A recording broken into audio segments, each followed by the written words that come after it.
Bonjour à tous, j'espère que vous allez bien. Bon, j'ai du retard, j'ai dû sauter quand même quelques pages. Je vais essayer de me rattraper aujourd'hui.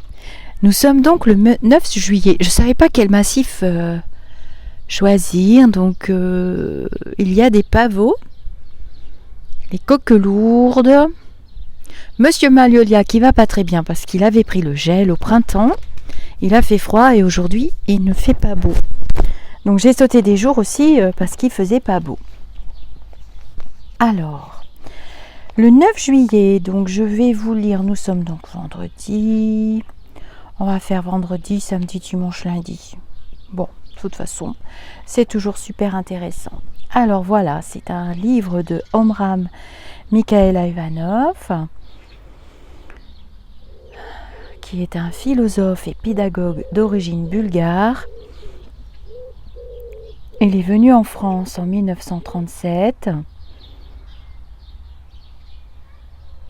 Les dates, c'est 1900-1986, donc il est décédé à 86 ans. Bien que son œuvre aborde les multiples aspects de la science initiatique, il précise: chacun doit travailler à son propre développement, à condition qu'il ne le fasse pas uniquement pour lui-même, mais bien pour le bien de la collectivité. À ce moment-là, la collectivité devient une fraternité. Une fraternité est une collectivité où règne une véritable cohésion, parce qu'en travaillant pour lui-même, chaque individu travaille aussi consciemment pour le bien de tous. La reconnaissance, la gratitude sont des puissances qui désintoxiquent l'organisme, neutralisent les poisons, renouvellent les matériaux. Pourquoi les humains sont-ils tellement ingrats? Ingrats envers le Créateur, ingrats envers toute la nature, ingrats les uns envers les autres. Ils ne retiennent de leur existence quotidienne que ce qui leur a manqué ou déplu. Alors, ils ne voient pas qu'il y ait tellement de quoi remercier. Et pourtant si, il y a immensément de quoi remercier.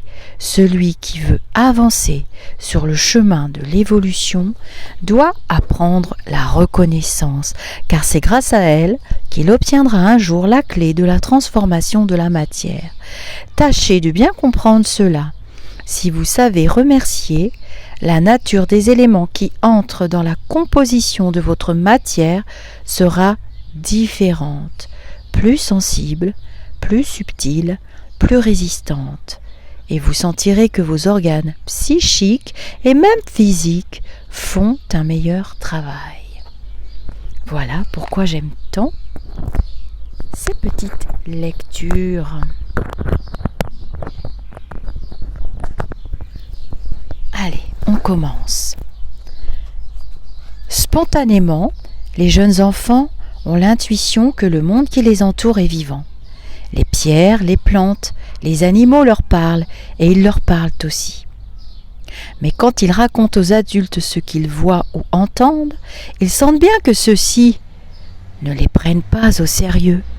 Ils sourient, se moquent d'eux. Et même s'ils ne se moquent pas tellement, leur attitude matérialiste finit par déteindre sur les enfants. Et à partir de ce moment-là, on peut dire qu'ils ont vraiment perdu l'essentiel pour tout le reste de leur existence. Oui, l'essentiel, car c'est une très grande erreur de s'imaginer que les humains sont les seuls êtres réellement vivants et intelligents dans un univers privé d'âme et de langage.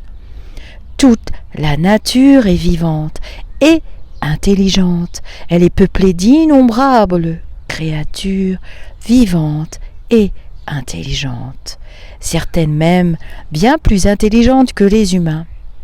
Et du jour où ils se mettent à nier cette intelligence et cette vie, c'est en eux-mêmes que l'aveuglement et la mort commencent à s'installer.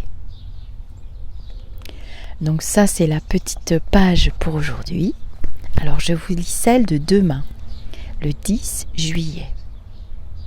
Vous entreprenez la construction d'une maison. Quelques semaines ou quelques mois après, cette maison est là, bien visible. Mais si vous décidez de créer quelque chose dans le domaine spirituel, personne ne voit rien, même pas vous. Alors, devant cette absence apparente de résultats, vous êtes assailli par le doute et par moments, vous êtes tenté de tout abandonner pour vous jeter comme tout le monde sur une activité dont le résultat est bien visible et tangible. Faites comme vous voulez, mais un jour, même au milieu des plus grands succès, vous sentirez intérieurement qu'il vous manque quelque chose. Pourquoi ?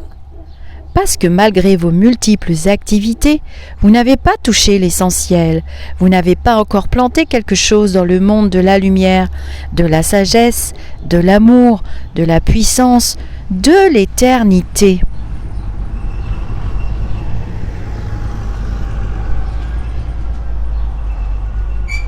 Il y a un tracteur qui passe, alors je fais une petite pause, c'est la campagne. Un jour, vous comprendrez que seules vos créations intérieures sont vraiment réelles.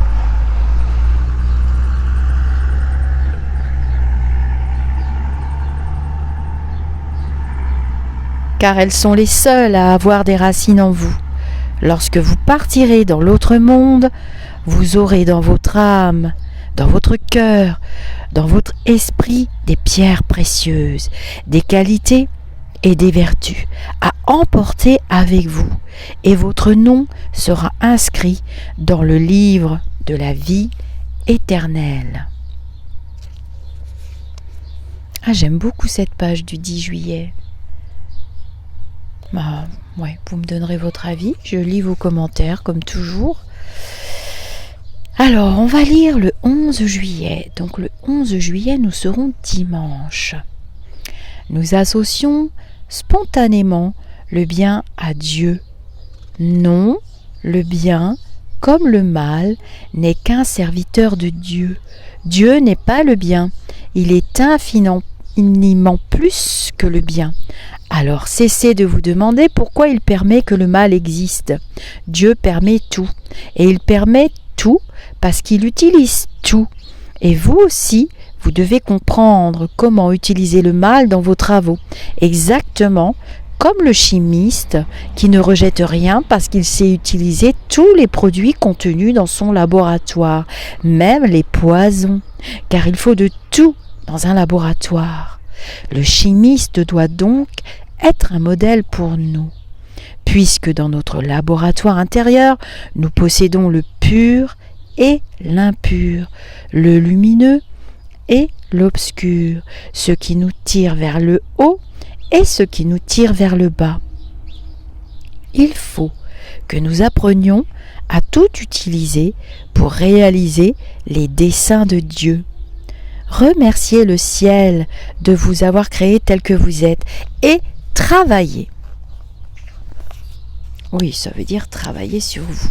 Travaillez à votre avancement spirituel. Travaillez sur votre mental, sur vos croyances limitantes. Nous allons lire le 12 juillet, donc ce sera lundi. Après, j'ai envie de dire, ce livre est intemporel et les vidéos seront d'autant intemporelles. L'univers est un tout vivant, intelligent, organisé et surtout hiérarchisé. Oui, hiérarchisé depuis les légions les plus denses, les plus obscures, jusqu'au monde divin qui est pure lumière. Et si les humains rencontrent tant de difficultés, s'ils s'exposent à tant de souffrances, c'est qu'ils n'ont pas trouvé l'attitude à avoir vis-à-vis de cette hiérarchie cosmique dont Dieu est le sommet. Alors à l'époque, on utilisait beaucoup le mot Dieu. Vous pouvez mettre la source ou vous pouvez mettre l'esprit divin, vous pouvez mettre le pur esprit. Vous pouvez mettre le mot qui conviendra le mieux à vos croyances et à votre mental, puisque la spiritualité n'est pas une religion. Mais qu'est-ce qu'une attitude, une synthèse de ce que nous sommes? Elle révèle l'état de notre corps physique, mais aussi de nos corps psychiques et spirituels, ainsi que la qualité des énergies qui circulent et travaillent en eux. Cette attitude nous façonne, nous modèle, elle nous lie aux différentes régions de l'espace, et si elle est faite de respect, d'amour et surtout de reconnaissance, elle attire à nous les courants et les esprits du monde de la lumière. Alors, vous constaterez quand même qu'il parle quand même de gratitude, de remerciement. C'est déjà la base d'un échange d'énergie ultra positive. On va lire le 13 juillet et le 14. Et puis ensuite, je fermerai le livre jusqu'à la prochaine lecture. 13 juillet. Comme la nutrition, la respiration nous met en contact avec la vie universelle. Mais pour que cette relation soit complète, riche, nous devons en être conscients et l'accompagner d'un travail de la pensée. Voici un exercice. En expirant l'air, pensez que vous arrivez à vous étendre jusqu'à toucher les confins de l'univers. Puis en inspirant, sentez que vous revenez vers vous, vers votre ego, qui est comme un point imperceptible, le centre d'un cercle infini. De nouveau, vous vous dilatez. De nouveau, vous revenez vers le centre. Vous découvrirez ainsi ce mouvement de flux et de reflux qui est la clé de tous les rythmes de l'univers. En vous efforçant de rendre conscient en vous ce mouvement de flux et de reflux, vous entrez dans l'harmonie cosmique et il se fait un échange entre l'univers et vous. En inspirant, vous recevez des éléments de l'espace et en expirant, vous projetez en retour quelque chose de votre cœur et de votre âme. Celui qui sait s'harmoniser avec la respiration cosmique entre dans la conscience divine. Ah mais alors là c'est marrant parce que j'aime beaucoup ce mot de conscience divine. Oui, je préfère ce mot que le mot de Dieu d'ailleurs que j'utilise pas. Libre à vous de l'utiliser bien entendu. Alors on va lire le 14 juillet. C'est la fête nationale. Ne pas se contenter de ce qu'ils possèdent est, pour les humains, un grand facteur d'évolution. Car pour faire sans cesse des acquisitions nouvelles, ils doivent mettre en œuvre différentes facultés. La curiosité, l'intelligence, la ténacité, le goût du travail. Il faut le reconnaître, c'est l'exercice de ces facultés qui est à l'origine des plus grands progrès. Mais ces facultés, il ne suffit pas de les concentrer sur des acquisitions matérielles, car cela ne nous aide pas vraiment à résoudre les problèmes psychiques, moraux que nous rencontrons dans la vie quotidienne. En nous, comme à l'extérieur de nous,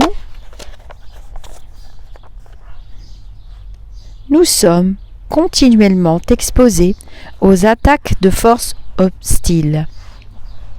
Alors, comment ne pas être désagrégé en nous réfugiant intérieurement dans un monde où ces forces n'ont plus de prise sur nous? Aucun lieu, aucune situation, aucune gloire dans le monde ne peut nous protéger tant qu'une partie de nous reste attachée trop bas dans la matière. C'est donc au monde spirituel aussi que nous devons appliquer notre curiosité, notre intelligence, notre ténacité et notre goût du travail. Voilà, je vais m'arrêter là pour aujourd'hui. Et je vous dis à très vite pour d'autres petits instants de capsules vidéo. Dans la bienveillance, dans la bonne humeur, sur le chemin spirituel et au-delà du spirituel. Je précise, si vous souhaitez recevoir une petite notification lorsque je poste une vidéo, vous devez vous créer un compte YouTube avec une adresse mail valide et vous recevrez normalement, je dis bien, une petite notification. Je vous dis namasté et gratitude infinie pour votre écoute.